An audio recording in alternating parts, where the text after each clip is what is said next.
Alors, nous allons commencer, mais peut-être avant d'entrer dans le vif du sujet, c'est l'occasion pour moi de remercier au nom de l'Académie des sciences outre-mer et de son secrétaire perpétuel qui vous prie de l'excuser pour son absence, l'HEIP et sa directrice générale Laetitia Alouette de nous avoir associés à ces rencontres, son équipe, Farida, Nora, Aude, qui doivent être quelque part, la revue politique et parlementaire et son rédacteur en chef Arnaud Benedetti, Florence, secrétaire générale de rédaction de la revue, mes collègues Inès Ryan, ainsi que tous les académiciens qui sont venus nombreux, Africa Press, bien sûr, un autre partenaire de cet événement, et son patron Alfred Mignot, mes amis Denis Deschamps et Jean-Pierre Cordier, qui nous font le plaisir d'être là, bien sûr, tout l'auditoire et tous les intervenants qui ont accepté d'être parmi nous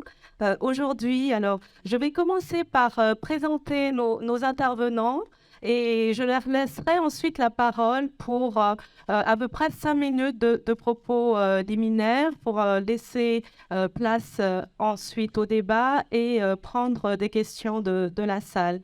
Alors, notre premier intervenant qui se trouve à ma droite est Vincent Hervouette, journaliste, éminent membre de l'Académie des sciences outre-mer. Vous êtes ce qu'on pourrait qualifier de vétéran de l'information continue. Vous avez participé à la création de France Info, de LCI. Vous comptabilisez pas moins de 25 ans d'expérience dans ce domaine. À votre actif, près d'une centaine de tête-à-tête, plus d'une centaine de tête-à-tête avec des chefs d'État. Quel palmarès, Vincent Hervouette. À ses côtés, nous avons Geneviève Getzinger. Geneviève, vous avez fait une grande partie de votre carrière à Radio France Internationale. Vous y avez gravi tous les échelons jusqu'à devenir en 2008 directrice générale de RFI, mais aussi parallèlement de sa filiale en langue arabe, Monte Carlo Doualia, dont vous deviendrez ensuite vice-présidente. En 2019, vous vous lancez dans un nouveau challenge, celui de l'entrepreneuriat, car selon vos propres termes, vous n'aimez pas l'ennui, que vous considérez comme votre pire ennemi. Donc, vous devenez présidente d'Image avec 2G, comme Geneviève Götzinger. Et Image est donc une entreprise spécialisée dans le domaine du conseil en stratégie politique et en stratégie de communication. Et alors, on vous qualifie souvent de femme d'action et de conviction. Alors, selon certaines personnes, vous êtes une dure au mal, mais le qualificatif que je préférerais retenir de vous et qui s'est confirmé, c'est que vous êtes le sourire d'RFI. Voilà. Aux côtés de Geneviève, nous avons Richard Amalvi. Richard Amalvi, vous avez exercé, entre autres, des fonctions de cadre dirigeant et de conseiller stratégique dans des ONG et des organisations internationales à Paris, à Bruxelles, à Genève. Vous avez enseigné dans plusieurs universités à travers l'Europe. Vous avez enseigné à l'HEIP et vous êtes directeur général de la Fondation Brazzaville, une organisation de la société civile. Alors, on a beaucoup entendu parler de ce terme société civile, qui promeut et soutient des initiatives africaines pour leur donner un impact concret et durable. Selon vos propres termes, vous avez l'ambition de développer conjointement, peut-être de co-construire, un terme également qu'on a beaucoup entendu, avec vos partenaires, co-construire des actions visant à aider les populations et les dirigeants africains à répondre à leurs défis, notamment en matière de paix, de santé publique et d'environnement. Vous êtes invité à plusieurs grands forums mondiaux, congrès internationaux, etc. Et j'ai même vu quelque part que la Fondation Brazzaville avait le statut d'observateur à la COP. Alors, aux côtés de Richard Amalvi, nous avons François David. François David, vous êtes professeur des universités. en histoire et en relations internationales à l'Université du Littoral Côte d'Opale. Et alors, Guy Lavorel, qui est parmi nous, m'a dit qu'il serait très attentif à votre exposé. Vous êtes reconnu pour vos travaux, entre autres sur les relations transatlantiques, les questions diplomatiques et militaires, ainsi que sur le renseignement. Un autre versant de vos recherches porte sur les influences culturelles et les rapports de puissance dans les aires francophones en contexte multilatéral. Alors, une fois les présentations faites, je vais tout de suite passer la parole à Vincent Hervouet. J'ai vu dans un des éditos que vous avez fait en ce début d'année, le titre d'un édito était « La France ne se désintéresse pas de l'Afrique, elle y est indésirable ». Alors, je trouvais ça un petit peu fort. Vous donniez l'exemple du Burkina Faso, du sentiment anti-français, etc. Mais bon, on va peut-être pas se lancer tout de suite sur ce terrain-là. Vous m'aviez dit lors de nos échanges préalables que pour vous, le pire n'est même pas certain. Qu'est-ce que vous entendez par là? Le pire n'est même pas certain. En fait, il faut que j'avoue que à la veille de Noël, hein, quand vous m'avez demandé de participer à cette table ronde, j'ai dit oui parce qu'on ne peut rien vous refuser et parce que je n'avais pas vu l'intitulé de cette table ronde. La puissance est un mot si fort, les puissances, un sujet si vaste, la géopolitique des puissances fait une musique si pompeuse qu'on se sent naturellement écrasé. Heureusement, le Père Noël est passé et il a déposé dans mon soulier le dernier album de Vouche, qui est sans aucun doute l'un des meilleurs éditorialistes de la presse parisienne, sans aucun doute l'analyste politique le plus affiné qu'on puisse trouver dans cette génération. Le pire, donc, vous voyez ce personnage Mossad qui explique que le pire n'est même pas certain. On reconnaît en lui, dans ce personnage Mossad et vieillissant, un effet réactionnaire.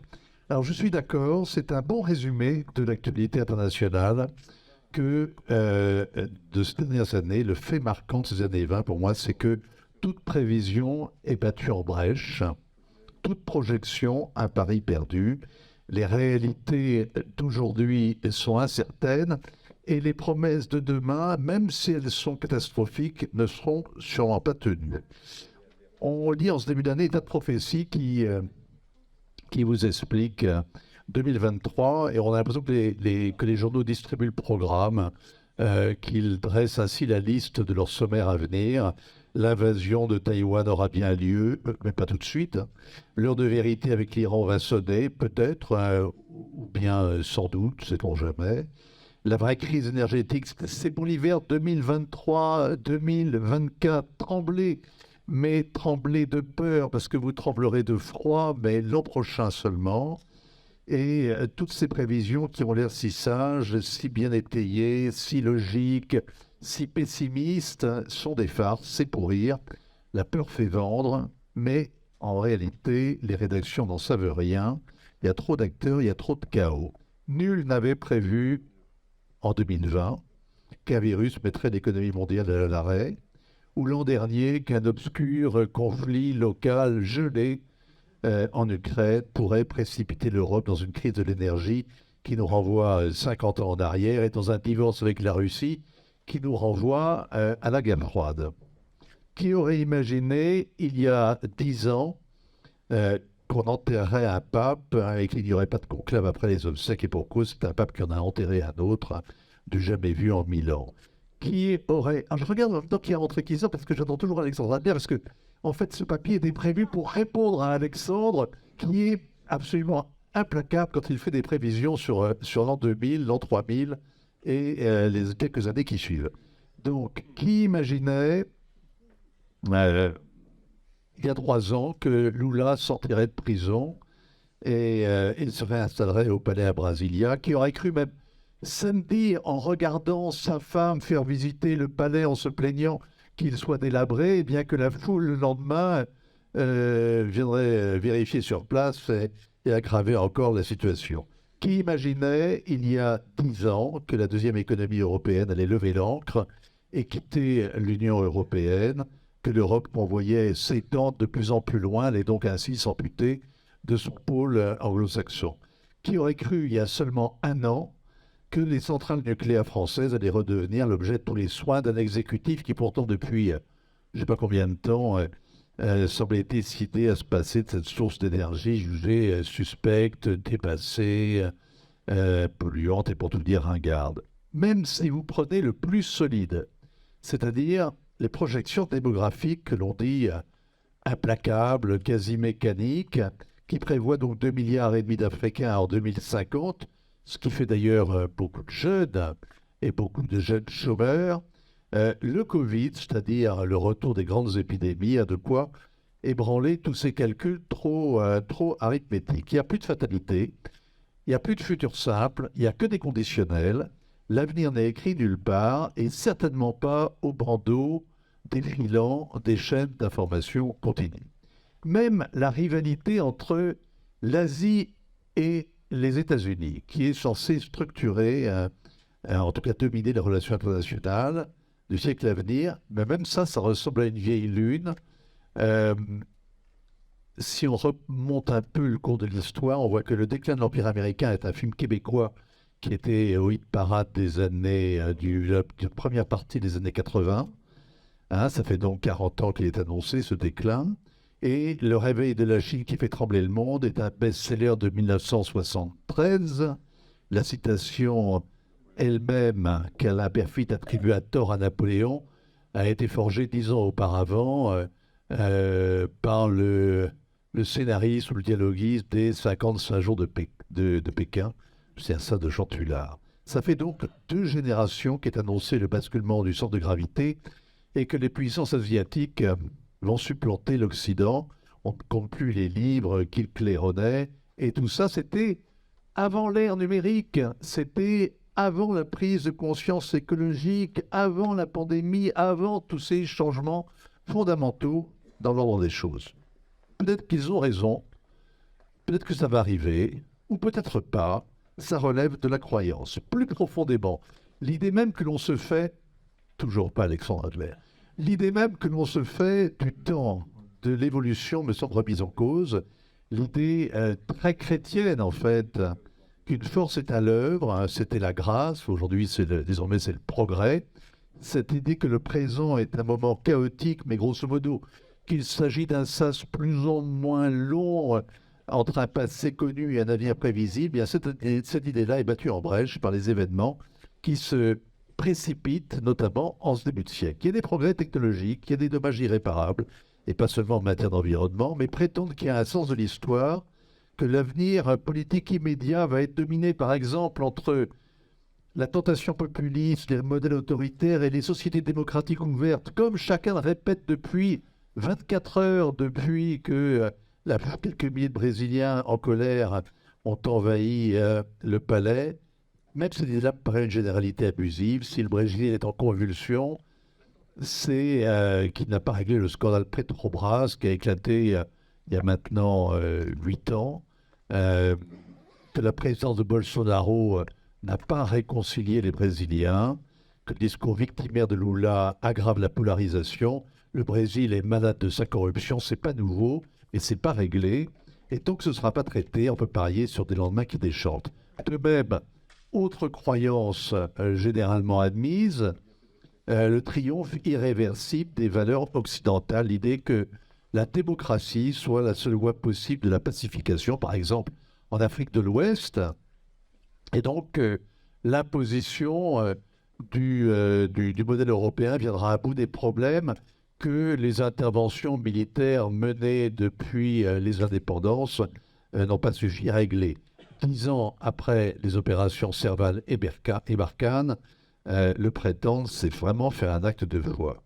Alors les journalistes sont payés non pas pour faire des actes de foi, mais pour ne pas prendre leurs désirs pour des réalités. Ils doivent donc admettre que l'histoire n'a plus de sens interdit, qu'au fond, tout est affaire de volonté. Répéter, par exemple, moi c'est un truc qui me frappe énormément dans la relation franco-africaine, c'est répéter qu'il y aura demain 700 millions de francophones en Afrique. Ça me paraît dingue. C'est vraiment imaginer que la grammaire se transmet par je ne sais pas quel miracle génétique, hein. Il y aura 700 millions de francophones, peut-être, hein, si il y a des profs de français qui ont été formés à enseigner, à apprendre aux générations montantes à lire La Fontaine. C'est affaire de volonté politique. Le souci du long terme et de la solidarité, ça c'est un progrès qui se fait jour même dans le monde de l'entreprise. L'identité collective peut être pensée, l'avenir reste ouvert, mais ça reste toujours une affaire de volonté. Il y a toutefois des évolutions lentes qui s'accélèrent quand on n'y prend pas garde. Je vais terminer avec ça. C'est par exemple le cas du désamour dans la relation entre la France et l'Afrique. Mais je ne veux pas déflorer le sujet de Geneviève. Depuis un peu plus de 40 ans que je suis journaliste, je ne compte pas les occasions où il a fallu enterrer la France-Afrique, déboulonner le statut de Giscard l'Africain, Mitterrand l'Africain, Sarkozy, Chirac l'Africain, Sarkozy l'Africain, Hollande, non pas Hollande, pas Hollande. Et expliquer que la France avait tort d'intervenir, qu'elle avait tort de ne pas intervenir, qu'en fait elle avait tout le temps tort, quoi, en fait, quoi qu'elle fasse ou qu'elle ne fasse pas. Mais ce qui est vrai, c'est que me semble que le ressentiment colonial s'aggrave au fur et à mesure que le temps passe et que l'homme blanc ne fait plus rien que sangloter. Alors, est-ce qu'il n'y a rien de neuf sous le soleil? Si, il y a le fait que la France amoindrie ne fait plus peur, d'abord, que la question de l'immigration domine largement toutes les problématiques, à mon sens, qui sont liées à la relation Nord-Sud, du moins dans l'esprit des Français en tout cas, qu'elle entretient un sentiment d'insécurité et le manque de confiance dans l'avenir, une forme très, très particulière de fatalisme et de sinistrose. Les gens ont l'impression d'avoir perdu en termes d'appartenance et de reconnaissance sociale et aucune rédemption sociale n'est à l'horizon. Depuis la liquidation des réseaux bancaires français sous Jacques Chirac, la France se désengage, alors qu'il y a des tas de nouveaux acteurs qui investissent, mais la réalité économique, c'est que les échanges commerciaux de la France avec l'Afrique, avec l'ensemble de l'Afrique, c'est même pas les échanges économiques qu'elle a avec la Belgique ou avec l'Italie, et peut-être que se focaliser sur l'Afrique, avec lequel le dialogue est si coincé, me semble-t-il, empêche de voir le reste du monde qui émerge. Et je crains, en tout cas je pense que la France va être de plus en plus tentée de regarder ailleurs, d'élargir son champ de vision. En fait, on va oublier 1800, la grande aventure coloniale et la focalisation sur l'Afrique qui a commencé en 1830 et qui s'est poursuivie jusqu'à la fin du siècle. On serait intéressé à un monde plus ouvert qui est celui qui intéressait les Français du XVIIIe siècle, c'est-à-dire aussi bien la cartographie du fleuve Sénégal que les comptoirs de Pondichéry et au-delà, les immensités du Pacifique. Vous êtes accablés, je sens. Merci à tous. Ouais, alors pas du tout attaqué. Nous avons donc retenu que l'avenir n'est pas écrit et qu'il est ce que l'on en fera. Vous avez parlé de désamour et je passe tout de suite la parole à Geneviève Götzinger qui voudrait évoquer ce thème. Alors oui, l'avenir n'est pas écrit et on y croit en la volonté avant tout. Voilà. Donc effectivement, il y a un désamour, je pense qu'il est ponctuel. Mais j'ai une inquiétude quand même parce que je ressens aujourd'hui, je ne suis pas géopolitiste, je ne suis pas universitaire, donc mon approche, c'est effectivement une connaissance de l'Afrique à travers les différentes expériences que j'ai eues dans les médias, notamment à Radio France Internationale, et puis aujourd'hui en conseillant les hommes politiques africains.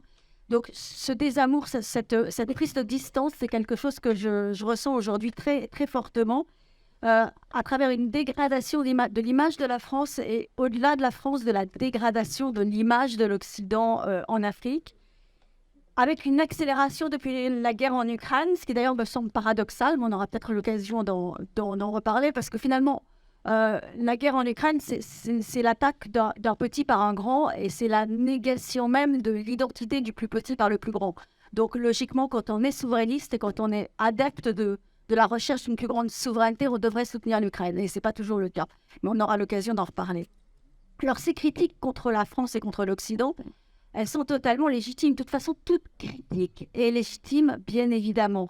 Simplement, autrefois, il y a 20 ans, il y a 30 ans, depuis les indépendances, ces critiques étaient portées par des personnalités intellectuelles qui avaient du charisme, qui avaient un corpus idéologique extrêmement structuré, qui avaient un projet qui était un projet de rupture, mais qui était un projet politique. Et aujourd'hui, c'est plus ça, c'est plus porté par des intellectuels, c'est porté par des influenceurs.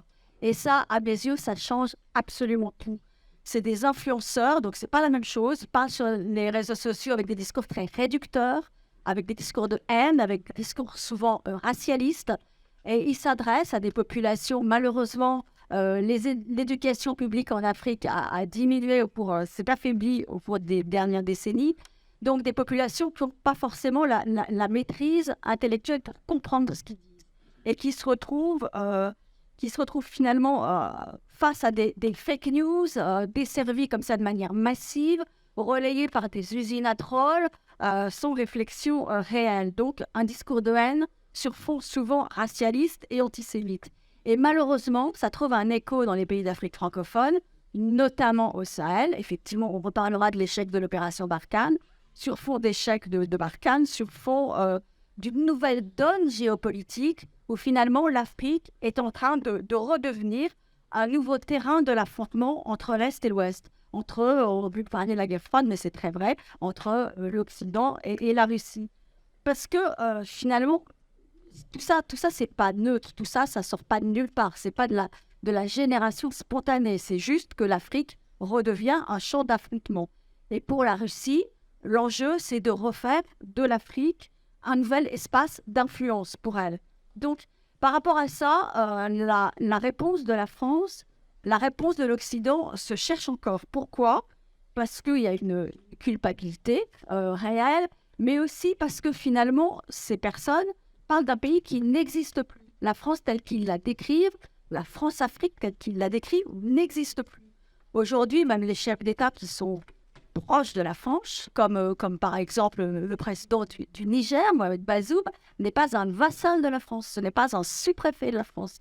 Il l'a très bien redit dans une excellente interview à TV5 Monde au moment du dernier sommet de la francophonie. Et puis, les pays d'Afrique francophone s'ouvrent au reste du monde. La France n'est plus aujourd'hui le premier partenaire commercial d'un pays comme la Côte d'Ivoire, dont la France est pourtant reste très proche. Et pourtant, quelqu'un disait ce matin qu'il n'y avait pas d'innocence. Je crois que c'est au dernier rang. Un étudiant disait qu'il n'y avait pas d'innocence. Et c'est vrai, parce que la France, par certaines attitudes, par certains mots, peut contribuer à nourrir ce narratif russe. Ça, c'est aussi une réalité. Le narratif russe, c'est le discours politique de Vladimir Poutine qui dit en octobre dernier, les élites occidentales sont restées colonialistes. Et ça fait écho auprès de toute une population parce qu'il y a parfois des écarts qui permettent de nourrir ce narratif. Quand je pense aux écarts, je pense par exemple à Emmanuel Macron, qui est pourtant un président qui effectivement n'a pas connu la colonisation, qui a une réelle volonté de rupture, mais quand il donne le sentiment de pouvoir convoquer, comme il l'a fait à Pau, des chefs d'État lors d'un G5 Sahel à Pau, eh bien évidemment ça passe pas. Ça passe pas parce qu'on ne convoque pas des gens qui sont des homologues et on ne convoque pas des gens qui sont plus âgés que vous. C'est contraire à tous les codes africains sur l'ENES, par exemple. Idem quand il donne le sentiment de traiter de manière différente des putsch, selon qu'il se passe par exemple au Mali ou au Tchad, où il donne le sentiment d'aller adouber le fils du président sortant. Donc ça passe pas. D'autres ressentiments sur la question des visas, sur la question des droits universitaires. Donc tout ça, ça permet de nourrir ce narratif. Mais en même temps, je pense qu'effectivement la France-Afrique n'existe plus, que les rapports sont aujourd'hui malgré tout beaucoup plus égalitaires et qu'il y a de vrais actes qui ont été posés.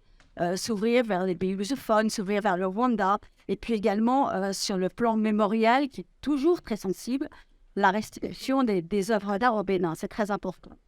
Alors je pense qu'il faut aller plus loin aujourd'hui parce que effectivement l'avenir n'est pas écrit. Vous avez raison, l'avenir n'est pas écrit Et je pense qu'il y a entre nous une relation historique, une relation charnelle, une relation affective, et qu'il faut à tout prix la préserver, cette relation. Et pour moi, l'avenir n'est pas écrit, c'est lutter, prendre davantage et mieux la mesure de ce qui se joue en ce moment. Et apporter 2 types de réponses. D'abord, une réponse envers tous ces influenceurs, envers la Russie, envers une réponse politique. Et là, ne rien laisser passer, c'est-à-dire déconstruire pied à pied ce qui est en train d'être dit. Ne rien céder sur le narratif. Est-ce qu'on prend la mesure de ce combat? Non, pour l'instant, on ne le prend pas, insuffisamment. Démontrer que Wagner au Mali, Wagner au Burkina Faso, Wagner centrafrique, finalement, c'est peut-être un instrument d'une Russe-Afrique qui est en train de se mettre en place. Il n'y a plus de France-Afrique, il y a peut-être une Russe-Afrique. Et que Wagner, c'est un instrument de prédation. Parce que quand on se fait payer avec des mines d'or, c'est de la prédation. Donc, démontrer le caractère prédateur de certaines pratiques, démontrer que les régimes qui se donnent aujourd'hui à la Russie, ce sont des régimes qui sont illégitimes, issus de coups d'État. Voilà. Et que ce sont en fait des régimes qui échouent sur le double plan à la fois sécuritaire et de développement. Albert Camus avait une phrase que j'adore: mal nommer les choses, c'est contribuer au malheur du monde. Il faut bien nommer les choses, il faut les dire davantage toujours. Et puis en même temps, prendre compte de ce que nous disent les jeunesses africaines, prendre compte de leur soif de considération, prendre compte de leur aspiration à un nouvel ordre international construit ensemble et de manière plus respectueuse. Je pense qu'on a tous les atouts. On a une histoire qui est forte, on a une histoire commune, on a des diasporas, on en parlera. Je pense que c'est une affaire de valeurs. Moi, je crois au caractère universaliste de certaines valeurs, comme la démocratie, comme les droits humains. Je crois que tous les peuples, fondamentalement, aspirent à ça, les Africains comme les autres, et qu'il faut se battre avec des diasporas qui peuvent être des passerelles, et que rien n'est perdu parce que l'avenir n'est pas écrit.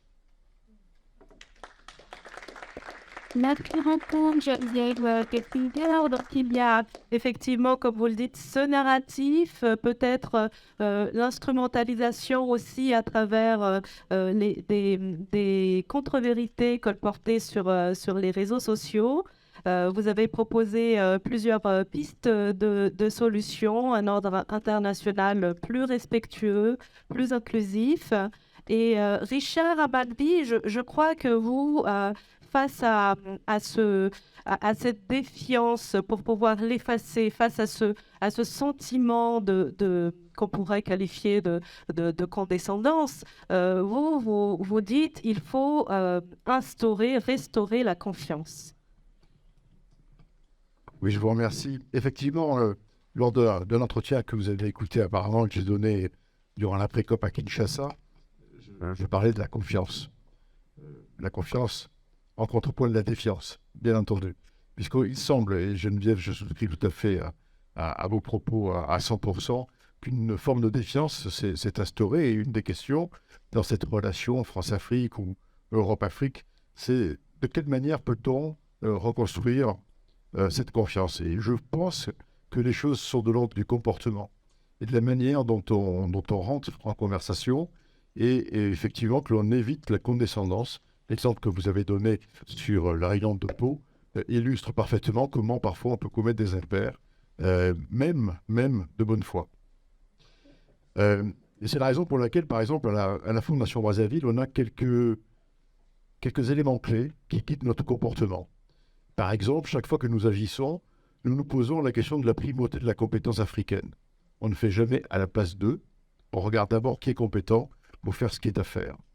Deuxièmement, on se pose aussi la question, s'il doit y avoir un modèle de développement, du niveau d'apport endogène et d'apport exogène. C'est-à-dire minimiser les apports exogènes pour favoriser les ressorts endogènes du développement à chaque fois que cela est possible. Et donc forcément, en se basant sur la compétence africaine, c'est en quelque sorte mettre en pratique le principe de subsidiarité et qui normalement doit nous guider au niveau de l'Union européenne. Alors ça n'est pas toujours facile, notamment dans le secteur public. La compétence africaine, on la trouve beaucoup dans le secteur privé, le commerce est florissant. Dans le secteur de la société civile, on a beaucoup débattu hier matin de la société civile. À ce propos d'ailleurs, je voudrais me donner ma propre définition, parce que j'ai entendu une définition qui ne me satisfait pas. La société publique, c'est le tiers secteur entre le secteur marchand et le secteur public, et qui a des fonctions propres, effectivement, de contre-pouvoir de médiation, de facilitation, et qui permet aussi des avancées sociales et sociétales. Dans la revue politique et parlementaire à paraître, Arnaud Benedetti m'a demandé d'écrire un article sur le soft power et l'Afrique. Quand cette proposition est arrivée, je me suis demandé si je devais écrire sur le soft power exercé en Afrique ou sur le soft power africain. J'ai décidé de traiter des deux.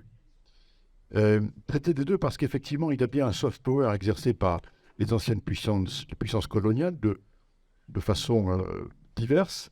Il se trouve que je travaille depuis Londres, donc je vois ce qui se fait depuis le Commonwealth par rapport à ce qui se fait, par exemple, depuis Paris ou depuis la francophonie. Le soft power, vous venez de l'indiquer, de la Russie, qui agit essentiellement par la propagande, comme la Chine d'ailleurs, et qui, en manipulant les foules, explique par des messages assez clairs, en gros, pour la Chine, que finalement, ils souscrivent à la volonté de continuer à se décoloniser, et pour la Russie, c'est le vieux ressort des pays frères de l'ère soviétique. Et puis il y a aussi le soft power turc qui s'exerce. Et en ce qui concerne les États-Unis, on savait déjà depuis Hillary Clinton et Barack Obama que nous n'étions plus au soft power, mais au smart power, dont on se demande encore, mais peut-être que vous nous l'expliquerez, ce qu'il en est, puisqu'en réalité, on a l'impression qu'on est entre la carotte et le bâton avec le smart power. Alors, si je me place d'un point de vue africain, je ne le suis qu'à 25%, ayant des ascendances algériennes, je me pose la question forcément de savoir s'il y a un smart power africain, et dans certains articles que l'on peut lire, il semble qu'on mette en valeur beaucoup la culture africaine, comme si on allait chercher absolument quelque chose à montrer, comme s'il n'y avait rien d'autre que la culture africaine. On mettra, par exemple, en avant la rumba congolaise, beaucoup de choses qui viennent de la musique et du folklore. Et j'ai parfois peur de ça quand je lis ce genre d'article, parce que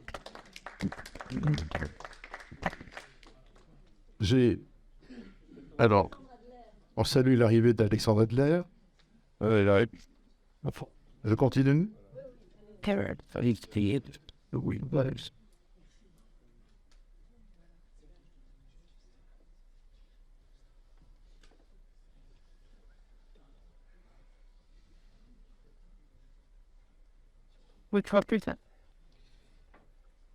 Alors, concernant le smart power africain, je vais prendre un seul exemple dont je suis le témoin à travers la diplomatie climatique. Des pays comme la RDC, par exemple, depuis maintenant plusieurs mois, fait une campagne sous le thème Pays Solutions. Et je trouve ça extrêmement intéressant parce que si on regarde le bassin du Congo, c'est ce pays, la commission climat du bassin du Congo, qui est une commission qui est sous l'égide de l'Union africaine. 60% à peu près du bassin du Congo se trouve en RDC. Et toute la question est la question de la négociation des échanges carbone, bien évidemment du prix de la tonne carbone, etc. Et le Congo essaie d'expliquer, avec d'autres pays africains, que, bien sûr, le changement climatique est un enjeu pour l'Afrique, mais aussi un enjeu planétaire. Et donc, il y a des solutions africaines à la question de la transition climatique. À partir de là, on peut donc se poser la question de savoir s'il y a des solutions africaines, pas simplement d'un point de vue climatique, mais sur d'autres questions. Et donc, se poser une autre question beaucoup plus prospective, qui est, puisque la question ici est la géopolitique des puissances, l'Afrique peut-elle être une puissance et laquelle? Et donc, si on est prospectif, et l'agenda 2063 de l'Afrique nous laisse du temps, j'aurai 99 ans quand cet agenda sera abouti, on doit se poser la question de savoir à quelles conditions l'Afrique pourrait devenir une puissance comme l'Union européenne, par exemple, imagine être une puissance. Si on faisait des exercices à la mode Jouvenel de prospective, quels sont les futuribles de l'Afrique, les futurs possibles de l'Afrique, il faudrait que l'on examine alors ce qui aujourd'hui même si les prévisions, Vincent Herouet, on doit s'en méfier, on devrait quand même se poser la question de savoir vers où on peut aller. Monsieur Cordier, hier, vous parliez de l'énergie, par exemple. Et effectivement, on sent qu'il y a un potentiel extrêmement important en Afrique, notamment d'un point de vue hydroélectrique et d'un point de vue solaire. Mais regardons, par exemple, le capital humain en devenir.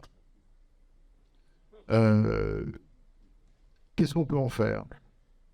Que vont devenir ces 2 milliards d'individus attendus d'ici 2050, et les prévisionnistes nous disent 3,8 milliards d'individus à la fin du XXIe siècle. Identifier et valoriser les solutions africaines. Est-ce que l'Afrique peut devenir une grande puissance agricole? Elle compte près de 600 millions d'hectares de terres arables non cultivées, soit 60% du total mondial.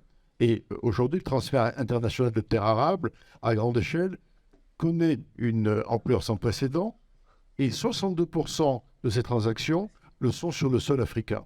On voit même des pays africains, comme le Rwanda par exemple, qui va acheter ou qui va louer des terres en République du Congo. Est-ce que l'Afrique peut devenir une grande puissance agricole? Si on pense en termes de modèle de développement, c'était un des sujets de hier matin, l'Afrique a à répondre à des injonctions paradoxales. Je vous en donne une concernant la transition climatique. Si vous regardez la planisphère, vous avez 3 grandes forêts tropicales, l'Amazone, le bassin du Congo et l'Indonésie. On sait que les échanges carbone sont négatifs, actuellement sont déficitaires sur l'Amazone et sur l'Indonésie, et qu'il est grand temps de préserver le bassin du Congo, comme tout le monde de la planète. Et une de ces injonctions paradoxales, c'est de se dire il faut forcément imaginer un développement qui bénéficie bien évidemment au bien-être des populations, qui préserve, quoi qu'il en soit, la faune et la flore, mais qui ne soit pas destructeur de l'environnement. Donc, du point de vue du Nord, il faudrait mettre le bassin du Congo sous cloche, ce qui ouvrirait tout développement, et ce qui est impensable, bien évidemment, à moins de faire un grand écomusée et de laisser les populations qui vivent dans le bassin du Congo aujourd'hui, 250 millions d'habitants, sans grand changement. Donc, il faut répondre à cette injonction, et une des grandes chances, c'est de savoir ce qui marche et ce qui ne marche pas en termes de développement, et de se dire, à partir d'une vision de l'économie bleue, de l'économie verte, l'OCDE, à une époque, a travaillé beaucoup sur les questions de croissance verte, peut-on imaginer un nouveau modèle de développement? C'était une des questions de hier matin. Ça passe notamment par la question de l'industrialisation. Une réunion avait lieu à Niamey au mois de novembre pour traiter de cette question, en parallèle avec une réunion de la ZECLAF. De quelle manière peut-on industrialiser l'Afrique? Se pose forcément la question de l'implantation des chaînes de valeur nouvelles, pour faire en sorte que les matières premières qui sont extraites ne partent pas, par exemple, en Chine pour y être manufacturées, mais qu'elles soient manufacturées sur le continent. Donc là, on voit aussi des éléments qui permettent d'imaginer la progression économique, le développement économique, et donc, normalement, par voie de conséquence, le développement social du continent. Donc ce sont là des pistes qui peuvent nous faire imaginer comment le continent, prenant conscience de sa capacité de développement, arrive à se projeter pour devenir lui-même une puissance, tout comme l'Europe, au sein de l'Union européenne, imagine régulièrement être cette grande puissance. Ça suppose que les Africains changent de discours sur eux-mêmes, cessent par exemple la victimisation, et là on a vu par exemple durant la COP27 des discours extrêmement précis, ce qui a permis les 2 derniers jours d'arriver à notamment la négociation inévitable sur la question des pertes et dommages. Il va encore falloir maintenant que nous arrivions à régler les conditions de cette négociation, mais elle est ouverte, elle est acquise. Et puis il faut aussi un changement de discours de la part de ceux qui regardent l'Afrique. Vous l'avez très bien dit. Il faut cesser de regarder, il faut cesser de répéter le discours de Victor Hugo sur l'Afrique. Je vous invite à le lire. Vous le trouverez sur Internet. Discours sur l'Afrique de Victor Hugo. Ce grand humaniste a expliqué comment on devait s'accaparer l'Afrique. Ah, certes, avec des mots extrêmement généreux, fraternels, mais en gros, il a dit que Dieu avait offert l'Afrique au monde occidental. Et il semble que le logiciel qui soit le nôtre aujourd'hui est toujours celui-là. celui que nous a indiqué Victor Hugo, ce grand humaniste. Donc, l'idée, et je conclue avec ça, de mon point de vue, c'est de repenser le projet panafricain. C'est-à-dire que le projet panafricain qui avait prévalu en 1963, au moment des indépendances, soit totalement repensé. Ce qui suppose bien évidemment qu'il y ait une vision politique. Vous parliez tout à l'heure de volonté politique. Donc il faut qu'il y ait une volonté politique. Pour écrire un projet politique, il faut qu'il y ait une stratégie continentale. Il faut adapter les institutions qui ont été créées en 1963. On a fêté l'année dernière les 20 ans de l'Union africaine. Nous ne sommes plus à la sortie du colonialisme, on est 60 ans après. Il faut aussi cesser, et j'entends beaucoup de jeunes Africains aujourd'hui reconnaître que cette question du colonialisme n'a plus sa raison d'être. Et finalement, on se rendra compte qu'en 2063, qu'on aura peut-être une vraie puissance continentale. Et de 1963 à 2063, se seront écoulés 100 ans, ce qui n'est rien. Et quand on travaille en Afrique, on sait qu'un des éléments majeurs, c'est la patience, parce que le temps africain n'est pas le temps européen. Merci beaucoup, Richard Amadou. Nous retenons donc qu'il faut faire évoluer le discours, le discours sur l'Afrique. Alexandre Adler, merci beaucoup d'être parmi nous. J'ai présenté tous nos intervenants sauf vous. On vous attendait avec beaucoup d'impatience, mais on ne vous présente plus. Vous êtes essayiste, historien, spécialiste des relations internationales, figure bien connue des médias audiovisuels et de la presse écrite. Vous avez écrit de très nombreux ouvrages. Votre parcours est impressionnant. En fait, les qualités de nos 5 panélistes sont très impressionnantes. Hein. Et vous disposez, Alexandre Adler, d'une connaissance approfondie sur le sujet qui nous anime aujourd'hui, géopolitique des puissances. Mais peut-être pour vous laisser le temps de vous mettre un peu dans le bain de la table ronde, je vais passer d'abord la parole à François David. Nous avons alors l'Afrique est peut-être un nouveau terrain d'affrontement des grandes puissances. Nous avons beaucoup entendu parler de la France-Afrique. Nous avons beaucoup entendu parler de la Russie. Vous, quel est votre point de vue sur ces sujets? Merci beaucoup. On a beaucoup parlé du temps, du futur, passé. Si on regarde si on tente une histoire du temps actuel, je suis frappé par l'année 2008. Je pense que lorsqu'on écrira une histoire de la guerre froide appliquée à l'Afrique, en particulier, on constatera qu'il y a eu une bascule ou une rebascule, retour vers le futur peut-être, autour de 2008, avec toute une série d'événements qui ne sont pas complémentaires, concordants, mais qui montrent qu'il se passe quelque chose. Quelque chose, je ne tenterai même pas aujourd'hui de l'expliquer, on a encore le nez collé dessus. Là, 2008, c'est la création du commandement américain pour l'Afrique, détaché du commandement européen, OTAN, etc. 2008, à l'autre bout, ça a l'air très anecdotique, ça ne l'est pas du tout, c'est la fin du Paris-Dakar en Afrique. Ce ne sera plus le Dakar africain, trop dangereux. 4 militaires français tués en 2008 et 3 militaires mauritaniens. Le gouvernement français fait savoir à l'organisation Duralis, ce n'est plus possible, on ne traversera plus désormais le Sahara pour faire de la course en automobile ou du tourisme. C'est trop dangereux désormais. Chose impensable encore en 2000.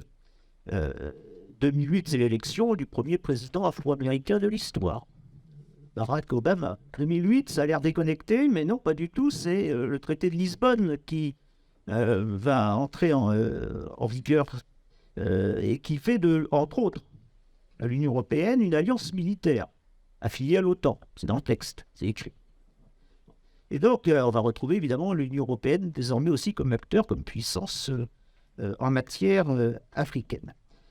Alors, je vais juste, en 5 minutes, me concentrer sur comme puissance, hein, on a le choix quand même. C'est vrai qu'on n'a pas beaucoup parlé de la Turquie, mais on a fait une occurrence, mais je vais parler de la France, des États-Unis, puis incidemment de leurs ennemis, Al-Qaïda, vous désignez le mot par la chose, et puis les compétiteurs, restons polis encore. La Troisième Guerre mondiale n'a pas encore commencé. Chine et Russie. Alors, premier point, la France. Je pense que, oui, la France-Afrique, c'est terminé. Qu'on le regrette, que certains le regrettent ou non, d'ailleurs peut-être même en Afrique, c'est terminé. C'est terminé, ça date de Lionel Jospin, c'était plus ou moins sincère, plus ou moins hypocrite, mais depuis 25 ans, on a clairement une évolution très nette, et vous le rappeliez, on n'est plus du tout, avec toutes les guillemets, dans un lien de féodalité, suzeraineté, vassalité. On n'est plus du tout là-dedans.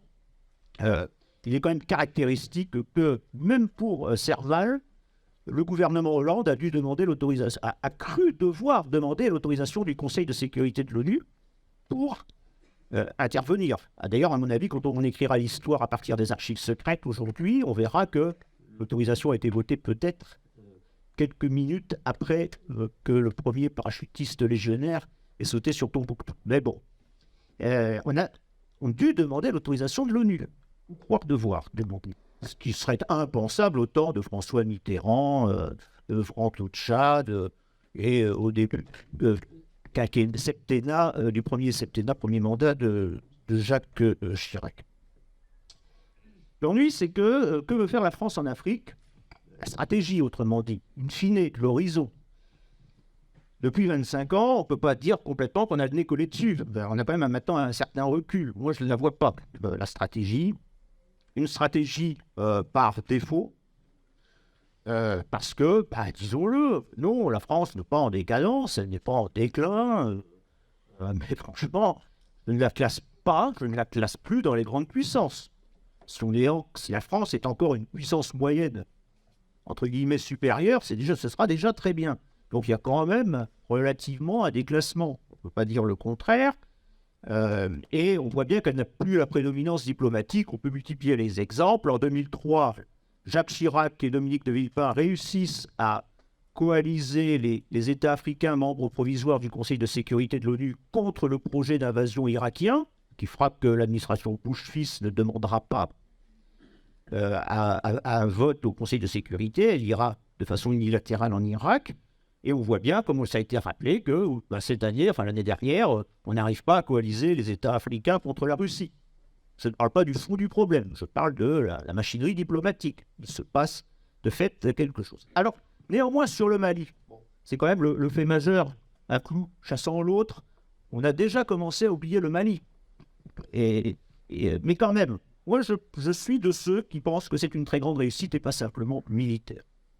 Si ça échoue, c'est à cause de la junte militaire d'aujourd'hui qui fait n'importe quoi, pour parler en français courant, et qui sera la première à se mordre les doigts d'avoir fait appel à une puissance, peut-être bientôt une autre puissance étrangère, ou une troisième avec la Turquie, qui tôt ou tard se retournera contre ceux aujourd'hui au pouvoir de fait, par la force, à Bamako.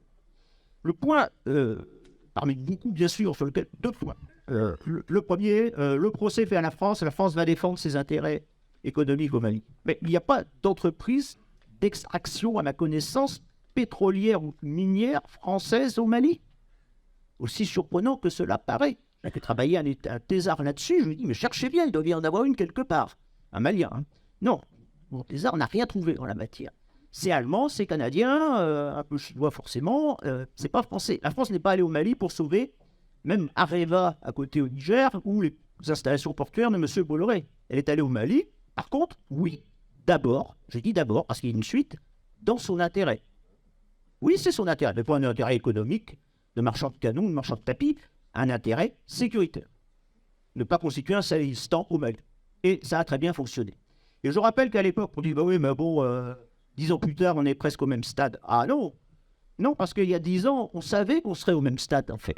C'est-à-dire que, c'est d'ailleurs comme, pareil pour l'Afghanistan, on a oublié il y a 20 ans, hein, on ne se faisait aucune illusion sur la démocratisation de l'Afghanistan, et comme on ne se faisait il y a 10 ans, aucune illusion du côté français sur on va enfin mettre un État en place moderne économiquement, respectueux réellement de la démocratie, etc. On avait le président Hollande, il suffit de relire la presse, hein, c'est dans les archives du Monde, du Figaro, etc. Les Libérations, on ne se faisait absolument aucune illusion. Deuxième point, ensuite, on a ce qu'on appelle en sciences politiques la théorie de l'hégémon bienveillant, qui est trompeuse dans le terme. L'hégémon bienveillant, il sert d'abord son intérêt. Il se trouve qu'après, il sert l'intérêt sécuritaire des autres. Voilà. Et, alors, je ne vais pas entrer dans le détail, mais dans le cas de la France, oui, va au Mali d'abord pour son intérêt de sécurité. Ensuite, ça a fait l'affaire. Le mieux, en limitant les dégâts, ça a fait l'affaire de la sécurité de la région. Troisième point sur le Mali, on a une bonne hybridation de ce qu'il faut faire en matière unilatéralisme, intervention nationale, intervention multinationale. Ça avait été expérimenté par Tony Blair au Sierra Leone en 2001 avec l'alliage, une opération de l'ONU, la MINUSIL, et puis une opération militaire britannique, classique Palliser. Et là, on a expérimenté à une plus grande échelle au Mali l'alliage, l'hybridation, MINUSMA, Serval, Barkhane. Je resterai pudique sur le bilan de la MINUSMA, mais globalement, on a évité le pire et c'était, au fond, le mieux. Maintenant, oui, dans le cas de la France, il y a des soupçons de néocolonialisme.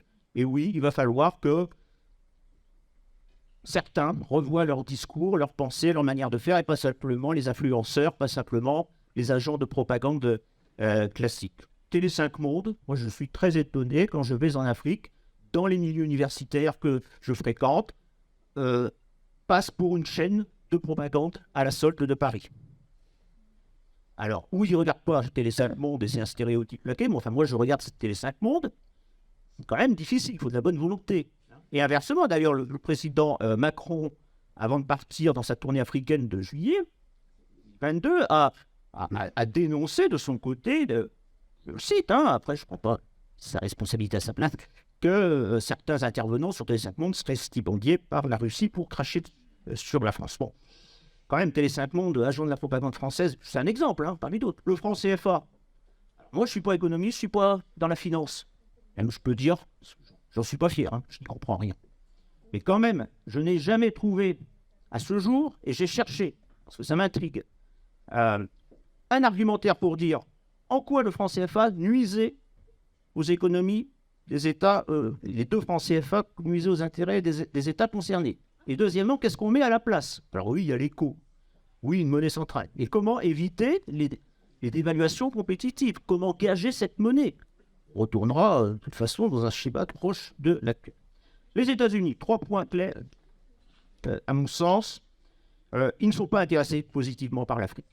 On a le grand Raoult, le grand cycle des tournées présidentielles, la première 98, Bill Clinton, il y a Trump, enfin lui il a envoyé sa femme et son secrétaire d'État. Trump évidemment aussi n'est pas risqué, mais on a chaque fois le cycle à coup de trompette, du grand voyage présidentiel, et puis beaucoup de ferveur, beaucoup de bruit, pas grand-chose à l'arrivée. C'est l'Afrique est, en termes de géopolitique, la seule région, enfin c'est pas une région, le seul continent au monde auquel les États-Unis octroient, où les États-Unis octroient aux puissances européennes, France et britanniques, une zone d'influence. La diplomatie américaine n'aime pas les zones d'influence depuis 2 siècles. Là, si, on a une sorte de doctrine Monroe inversée. Alors, le problème, c'est que la France sous-traite, certes, mais elle n'a pas les moyens de faire ça tout seul. Sans les forces spéciales américaines au Mali, il faut quand même le dire, sans les avions cargo géants, sans les drones, ce n'était pas réalisable. Deuxième point, au fond, l'Amérique va en Afrique parce que d'autres veulent y aller, la Chine, la Russie, etc. Et là, ça ressemble quand même à la course de clocher du 19e siècle. Quand la France colonisait tel territoire, par exemple l'Oubangui-Chari, Centrafrique, parce que les Britanniques avaient la velléité d'y aller eux aussi. Alors, plutôt y être que les autres. Ça ressemble à ça, beaucoup, combler et occuper l'espace avant que ce soit les autres qui le fassent. Et puis, troisième point, les Américains préfèrent très clairement des opérations discrètes, forces spéciales, instruction de troupes, instruction de la marine notamment, des petites marines du golfe de Guinée. Alors, en conclusion, déjà 2 remarques subsidiaires. La Chine, j'ai oublié de parler de la Chine, donc bien sûr. La Chine, je pense qu'elle est sur la même voie que le Royaume-Uni au XVIIe, XVIIIe siècle, les États-Unis autour de 1880 avec la doctrine de l'amiral Mahan, et l'Allemagne dans les mêmes années avec la Weltpolitik. C'est très clairement là, retour vers le futur. Non, l'histoire ne se répète pas. Oui, comme dit Durosel, il y a des régularités, des constantes. Et en l'occurrence, le fameux collier de perles, ce n'est rien d'autre que remettre en place une série de bases à travers le monde sur lesquelles appuyer ensuite une expansion. 2. Si on veut quand même trouver une analogie historique, ce n'est pas le Japon de l'entre-deux-guerres, c'est plutôt l'Allemagne de 1910. La Chine est impudente, arrogante. Elle est sans doute sortie du bois trop tôt, contrairement au conseil de Deng Xiaoping. Au total, 2 points pour l'émergence, non pas d'une souveraineté africaine, moi je ne sais pas ce que ça veut dire à l'échelle d'un continent, même l'Europe. Souveraineté, ça ne veut pas dire grand-chose ici. L'Afrique n'échappera pas au jeu des puissances avant longtemps. C'est comme un physicien qui veut construire un avion et il oublie la gravité, ou il ne veut pas tenir compte de la gravité, c'est le crash assuré. On est dans un jeu de puissance. Et par contre, le gagnant-gagnant, ça n'existe pas. Au mieux, il y a plus de gagnants que de perdants. Il n'y aura jamais, dans l'histoire humaine, de gagnant-gagnant, ni au niveau sociologique, ni au niveau interétatique. Il y aura toujours des perdants. Et nier cela, c'est s'exposer à un grave péril. Et dans le cas de l'Afrique, eh bien, il vaut mieux le diable qu'on connaît, comme disent les Britanniques, jouer avec des puissances avec lesquelles, qui ont abandonné leur projet impérial, les États-Unis, la Grande-Bretagne, la France, que de se risquer avec des puissances réellement hégémoniques. Nous voyons bien lesquelles. Deuxièmement, l'interne conditionne l'international. Si l'Afrique veut échapper au jeu des puissances déjà au niveau de chaque État, ça suppose des institutions fortes, un capital humain. Ne pas rater, on en a beaucoup parlé, c'est essentiel, la démographie avant tout. Ne pas rater le coche de la transition démographique actuelle, c'est une chance, pour répondre à ce matin et à tout à l'heure, c'est une chance plutôt qu'un fardeau. Devenir l'atelier du monde, parce que déjà c'est trop cher en Chine et même peut-être en Thaïlande ou au Vietnam maintenant. C'est maintenant ou jamais. Ça passe par une bonne université et puis des institutions fortes. Et avant la démocratie, historiquement, autre régularité, mais pas automaticité, rien n'est joué d'avance, le libéralisme. Le libéralisme précède la démocratie. Et le suffrage universel ne remplit pas l'assiette nécessairement. Et c'est pour ça qu'il y a 2 modèles plutôt que de chercher dans les puissances occidentales. Ce serait le Vietnam, et avant le Vietnam, le Singapour. Pour les États africains, 2 modèles, 2 paradigmes plus efficients de développement politique, donc économique, même si le lien libéralisme politique et libéralisme économique n'est jamais garanti d'avance. Au total, je vais citer donc 2008, le serpent se mord la queue, le premier président afro-américain de l'histoire. Les Africains n'ont pas besoin d'hommes forts, mais d'institutions fortes. Merci beaucoup, François David. Vous évoquiez dans votre exposé ce positionnement des États africains face, en tout cas, leur grande abstention face à ce qui se passe pour la guerre en Ukraine. Je voudrais tout de suite poser une question à Alexandre Adler. Alexandre Adler, est-ce que, selon vous, la guerre entre la Russie et l'Ukraine a modifié la donne des rapports de force géopolitiques sur le continent africain? Quel message, est-ce qu'il y a un message que les pays africains veulent nous envoyer à l'Occident à travers cette abstention?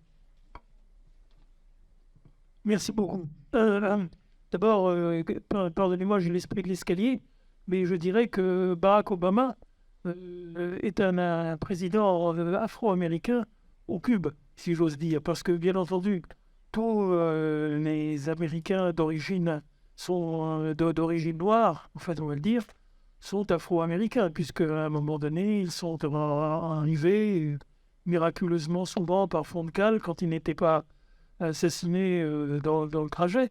Mais donc, ils sont tous afro-américains en dernière instance. Mais rares sont ceux qui sont venus directement d'Afrique. et une période historique. C'est le cas, effectivement, de Barack Obama. Et Il n'y a pas encore de président américain descendant d'esclaves. non, il n'y a toujours pas. Et d'ailleurs, oui, absolument. Et d'ailleurs, il faut dire aussi que pas mal d'Afro-Américains, par exemple au Texas, ne sont jamais passés par la case de l'esclavage parce que c'était des étendues déjà trop importantes où il était impossible d'avoir d'avoir des esclaves qui ne marronnaient pas. Donc, en fait, il y avait déjà des Afro-Américains qui ne sont jamais passés par la case de l'esclavage dans tout l'ouest des États-Unis. Et ceci est une autre histoire. En ce qui concerne Barack Obama, c'est plus simple que cela. C'est que c'est le premier président nouveau qui ait jamais eu lieu parce que, évidemment, les Kikuyu au Kenya n'ont jamais accepté que la seconde ethnie, les Luo, qui d'ailleurs sont très rarement musulmans comme l'était Barack Obama, moitié musulman, mais en tout cas avec un nom tout à fait musulman, Barak, béni de Dieu. Mais en tout cas, ceux-là n'avaient jamais accès au pouvoir politique puisque c'était l'ethnie dominante qui le leur interdisait. Et la plaisanterie qui a eu cours à Nairobi tout de suite, pourquoi Barack Obama est-il devenu président? Parce que de toute façon, on ne pouvait pas devenir président du Kenya. Donc, il ne lui restait plus que se sauter une case et il est devenu président des États-Unis. C'est en effet une situation tout à fait étonnante, car effectivement, si Barack Obama s'est identifié, je dirais, dans la pensée par une crise personnelle d'ailleurs très importante dans ses études, la tragédie de la communauté afro-américaine, il n'est en rien afro-américain. Et par contre, il est devenu, et puis je me dirais, il est devenu par mariage. Parce que Michelle Obama, elle, par contre, a connu cette trajectoire beaucoup plus classique. Mais c'est tout à fait étonnant. Alors, pardonnez-moi de cette question de l'escalier, et je vais quand même faire oui, alors, votre question essentielle que vous m'avez posée, qui était très intéressante, ce que vous voulez la reformuler. Donc, c'est... Oui, la guerre, oui. Alors, oui et non. Bien entendu. Une épreuve de cette ampleur ne peut pas ne pas avoir des transformations considérables. Mais pour dire moi, je dirais que au fond, par une espèce de renversement tout à fait normal, puisque nous sommes passés de l'hémisphère nord à l'hémisphère sud pour l'essentiel, eh bien, cette guerre, si on veut la comparer, c'est une guerre de sécession à l'intérieur de l'ensemble nord-américain. Et exactement comme la guerre de sécession a pu l'être dans les années 1860. C'est-à-dire, d'un côté, un pays avancé, industriel, parce que le Sud, évidemment, est la région industrielle de la Russie, de Donbass, a toujours été le centre, on l'appelait à l'époque Piotr Struve, un des théoriciens d'abord marxiste, puis libéral, marquis de Lacher. Passons sur Piotr Struve. Mais il avait appelé cette région la roue de la Russie. Et effectivement, tout le sud de la Russie, c'était la Ruhr, c'est-à-dire cette région industrielle où véritablement la révolution industrielle avait vu le jour. Et encore aujourd'hui, quand on regarde les avions, les hélicoptères, tout ce qui était avant l'informatique a d'abord été conçu dans le sud de la Russie avec des ingénieurs et des ouvriers qu'on faisait venir du nord. Des gens comme Khrouchtchev, par exemple, qu'on présente comme ukrainiens parfois. C'était un ouvrier du Nord, paysan, mais aller chercher du travail dans le Sud. Le Sud, c'est le travail, c'est l'industrie. Et bien entendu, Bieskouchen, comme on dit en russe, ce n'est pas un hasard si, effectivement, cette région ukrainienne très composite a fini par devenir effectivement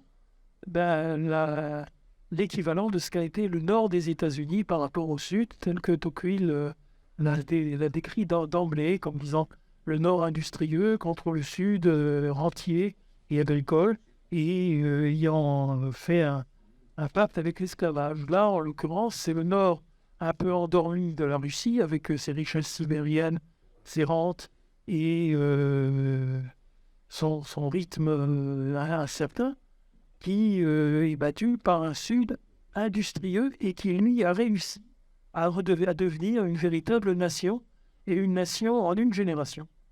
Alors là encore, je m'excuse de vous infliger mes expériences personnelles, mais j'étais un info-jojo quand j'étais jeune. Je me suis un peu corrigé. J'ai compris qu'il ne fallait pas vexer les gens de façon absolument systématique. Mais quand j'étais un info-jojo, je pensais exactement comme Poutine. Sauf que j'ai pensé un peu plus vite que lui. Mais nous étions tous les deux avec tous les préjugés que avaient tout simplement les gens dont les parents avaient connu la Deuxième Guerre mondiale, qui n'aimaient pas beaucoup les Ukrainiens.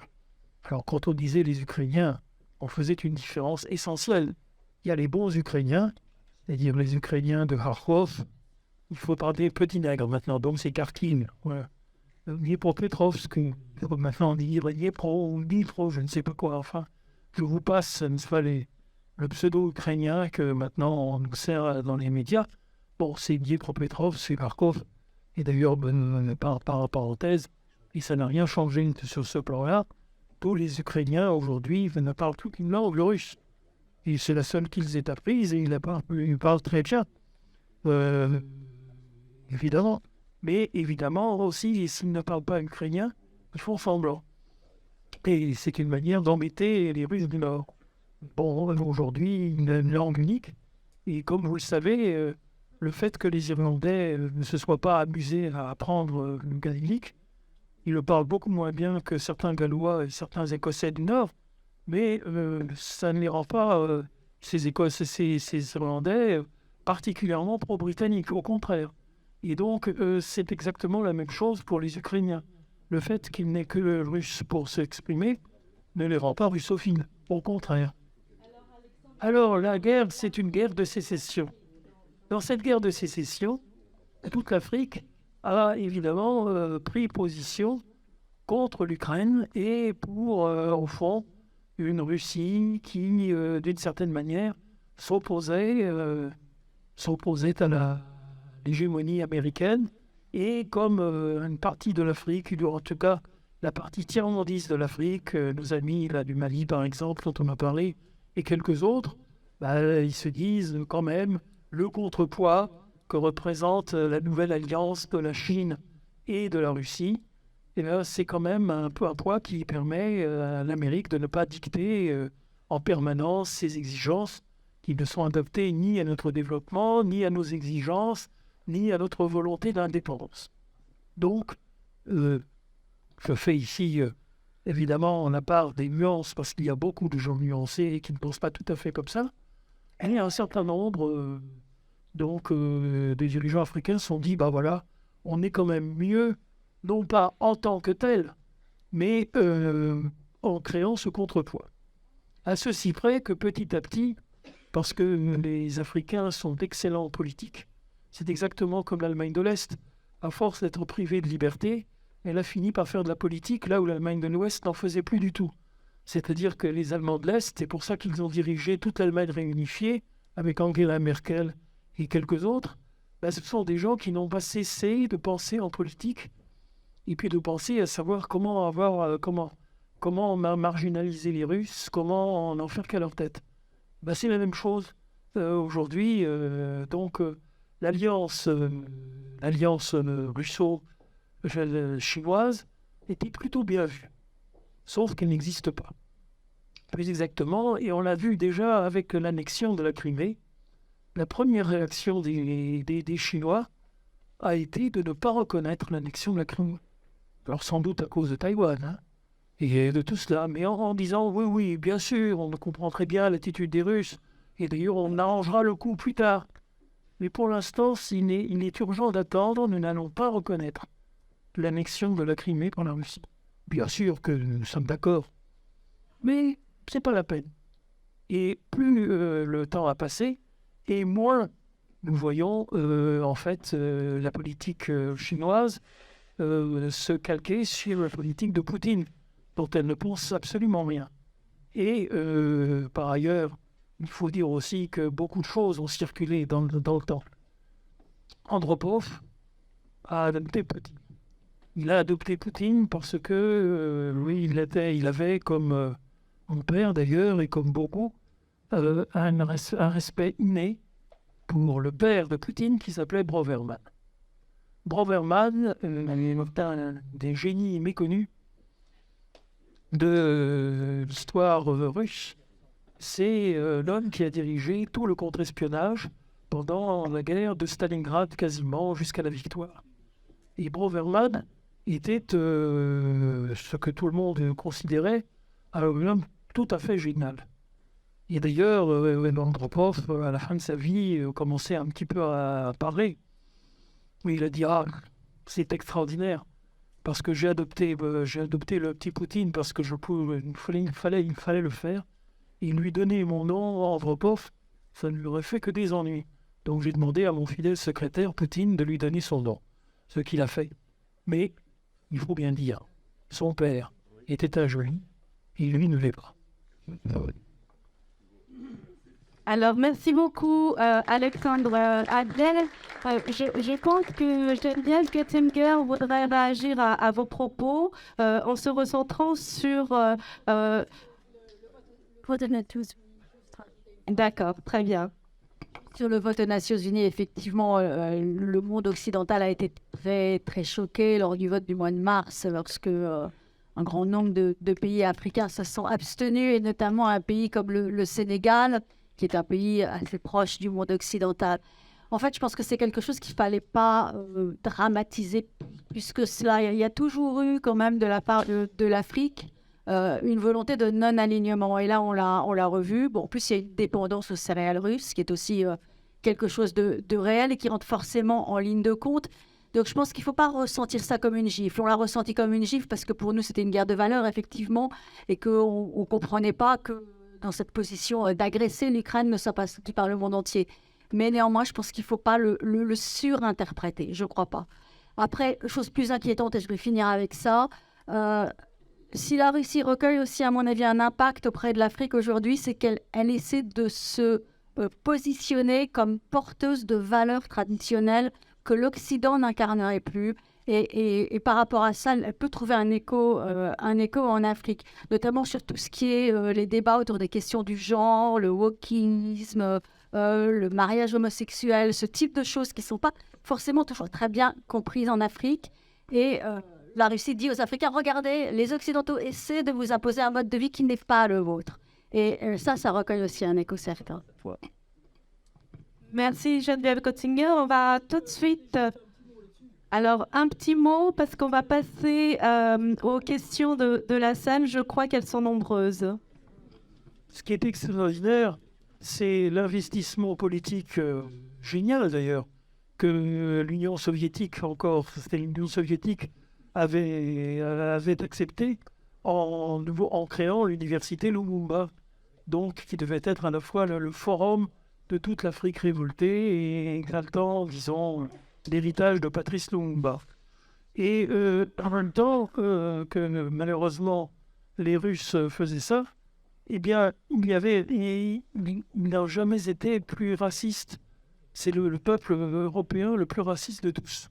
À part Pouchkine, dont il ne faut pas dire qu'il était noir, alors que c'est quand même le plus grand écrivain afro-russe de l'histoire. Mais on accepte encore, mais vraiment dans l'université, de dire que quand même, il était le fils de l'esclave noir du tsar. Il s'appelait Hannibal, on l'avait surnommé Hannibal. Le fils d'Hannibal, ce n'était pas donc... ce n'était pas ce que Freud pensait, mais c'était quand même Pouchkine. Mais à part Pouchkine, dont il est absolument tabou en Russie de dire que c'est un écrivain afro ou afro-russe, eh bien, on peut dire qu'il n'y a pas plus raciste, tout simplement par ignorance de ce qu'est l'Afrique, que le russe moyen. Et c'est ainsi que les Russes se sont tirés une balle dans le pied, parce que plus les étudiants, les stagiaires allaient à cette université Lumumba, et plus ils revenaient avec un sentiment mitigé de la Russie qui les conduisait dans les bras précisément, comme vous le disiez si bien, de la France.